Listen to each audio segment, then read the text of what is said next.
ଆସନ୍ତୁ ଆମେ ଏବେ ସମ୍ପୂର୍ଣ୍ଣ ଭାବରେ ବୁଝିବା ଓସେପା ଆଣ୍ଡ ଜେଟିଏସ୍ ରେଜଲ୍ଟ ତ ବାହାରିଗଲା, ଡକୁମେଣ୍ଟ ଭେରିଫିକେସନ୍ ତ ହେଲା, ତାପରେ ପୁଣି କ'ଣ ପାଇଁ ହେଲା ଷ୍ଟେ, ଆଉ ପିଲାମାନେ କ'ଣ କ'ଣ ଡକୁମେଣ୍ଟ ଭେରିଫିକେସନ୍ରେ ହଇରାଣ ହେଇଛନ୍ତି, କ'ଣ କ'ଣ ଅସୁବିଧା ହେଇଛି, ଆଉ ଏବେ ବି ଯେଉଁ ଚାଲିଛି, ଏବେ ବି ଯେଉଁ ଭୁବନେଶ୍ୱରରେ ଆପଣ ଦେଖୁଥିବେ ଡେଲି ନ୍ୟୁଜ୍ରେ ଟିଭିରେ ମଧ୍ୟ ଦେଖୁଥିବେ, ଭୁବନେଶ୍ୱରରେ ଯେଉଁ ଯାଇକି ପିଲାମାନେ ଷ୍ଟ୍ରାଇକ୍ କରୁଛନ୍ତି ତାଙ୍କର କ'ଣ ହେବ କ'ଣ ନାହିଁ ସବୁ ଆମେ এই ବିଷୟରେ ଚର୍ଚ୍ଚା କରିବା।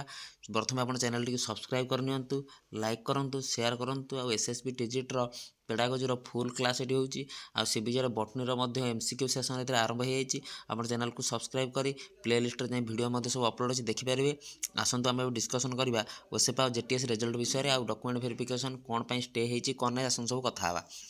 ଶୁଣନ୍ତୁ, ପ୍ରଥମ କଥା ତ ହେଲା ଏଇଆ, ଓସେପା ଆମକୁ ରିଜଲ୍ୟୁସନ୍ରେ ଯାହା ଲେଖିଥିଲା ରିଜଲ୍ୟୁସନ୍ ଅନୁସାରେ କିଛି ହେଇନାହିଁ। 20,000 ପୋଷ୍ଟ ବାହାରିଦେଲା, ତା ଭିତରୁ ଆହୁରି ମଧ୍ୟ ସେ 20,000 ପୋଷ୍ଟ ମଧ୍ୟ ଫିଲ୍ଅପ୍ କରିନାହିଁ। କହୁଛି କି ମେରିଟ୍ର ପିଲା ମିଳିଲେ ନାହିଁ। ଏମାନେ ଯେଉଁ ପିଲା ଷ୍ଟ୍ରାଇକ୍ କରୁଛନ୍ତି ସେମାନେ ମେରିଟ୍ ପିଲା ନୁହେଁ ତ ଆଉ କ'ଣ? ସେଇଥିପାଇଁ ପିଲାମାନେ ଯାଇ ଷ୍ଟ୍ରାଇକ୍ କରୁଛନ୍ତି। ଆମକୁ ଆମ ରେଜଲ୍ଟ ବି ଦେଲେ ନାହିଁ। ଆମକୁ ଯେଉଁ 15ଟା କି 16 ଦିନ ଭିତରେ ଯେଉଁ ଏକ୍ଜାମ୍ ହେଇଥିଲା, ତା ଭିତରେ ଯେଉଁ 5-7 ଦିନ ଏକ୍ଜାମ୍ ହେଇଥିଲା, ତାର ଯେଉଁ ନର୍ମାଲାଇଜେସନ୍ ଯେଉଁ କଲା, ସେଇଥିପାଇଁ ଯେହେତୁ ଅଧିକା ସିଫ୍ଟର ଏକ୍ଜାମ୍ ହେଇଥିଲା ଆମର ନର୍ମାଲାଇଜେସନ୍ ହୁଏ, ସେ ନର୍ମାଲାଇଜେସନ୍ ରେଜଲ୍ଟ ବି ପିଲା ଜାଣିନାହାନ୍ତି। ପିଲା ତାଙ୍କର ମାର୍କ ମଧ୍ୟ ଜାଣିନାହାନ୍ତି। ତମେ କେଉଁ ହିସାବରେ ଖୋଲିଲ କ'ଣ ପିଲାଙ୍କର ମେରିଟ୍ ଲିଷ୍ଟ, କେଉଁ ହିସାବରେ ପିଲାଙ୍କୁ ଦିଆହେଲା ଚାକିରି, କେଉଁ ହିସାବରେ ହେଲା ଡକୁମେଣ୍ଟ ଭେରିଫିକେସନ୍। ଡକୁମେଣ୍ଟ ଭେରିଫିକେସନ୍ ମଧ୍ୟ ଷ୍ଟେ କରିବା କଥା। ଯେଉଁ ପିଲା ସତରେ ପାଠ ପଢ଼ିକି ଦିନରାତି ପରିଶ୍ରମ କରିକି ଆଜି ସେ ଚାକିରି ପାଇପାରୁନି, ସେ ଭୁବନେଶ୍ୱର ରାଜରାସ୍ତାରେ ବସିଛି, କ'ଣ ଗଭର୍ଣ୍ଣମେଣ୍ଟ କରୁଛି ତାହେଲେ ଏଥିରେ?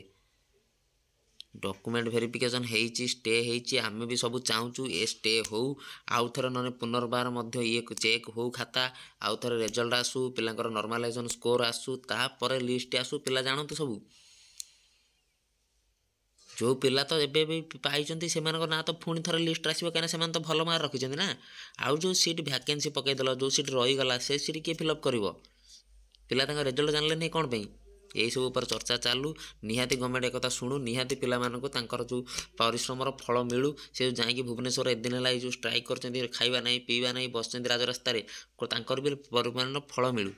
ସେମାନେ ବି କୌଣସି ଗୋଟେ ନିର୍ଦ୍ଦିଷ୍ଟ ଆମକୁ ଓସେପା ହେଉ ଗଭର୍ଣ୍ଣମେଣ୍ଟ ହେଉ ଯିଏ ବି ହେଉ ଆମକୁ ୟାର କିଛି ବାହାର କରିକି ସଲ୍ୟୁସନ୍ ଦିଅନ୍ତୁ।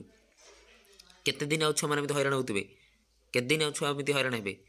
ନିହାତି ୟାର କିଛି କରାଯାଉ। ନିହାତି ୟାର ବ୍ୟବସ୍ଥା ନ କରାଗଲେ ଇଏ ତ ଆନ୍ଦୋଳନ ଆହୁରି ଚାଲିବ। ପିଲାମାନେ ବି ବହୁତ ହଇରାଣ ହେଉଛନ୍ତି। ନିହାତି ଭାବରେ ଗଭର୍ଣ୍ଣମେଣ୍ଟ ହେଉ କିମ୍ବା ଓସେପା ହେଉ ଯିଏ ବି ହେଉ ୟାକୁ ଦେଖିବା ଦରକାର। ପିଲାମାନେ ଯେଉଁ ଯାଇକି ଷ୍ଟ୍ରାଇକ୍ କରୁଛନ୍ତି, ଯାହା ବି କରୁଛନ୍ତି, ୟାକୁ ଦେଖିବା ଦରକାର। ୟାର ନିହାତି ଭାବରେ କିଛି ସଲ୍ୟୁସନ୍ ଆଣିକି ପିଲାଙ୍କ ପାଖରେ ଦେବା ଦରକାର।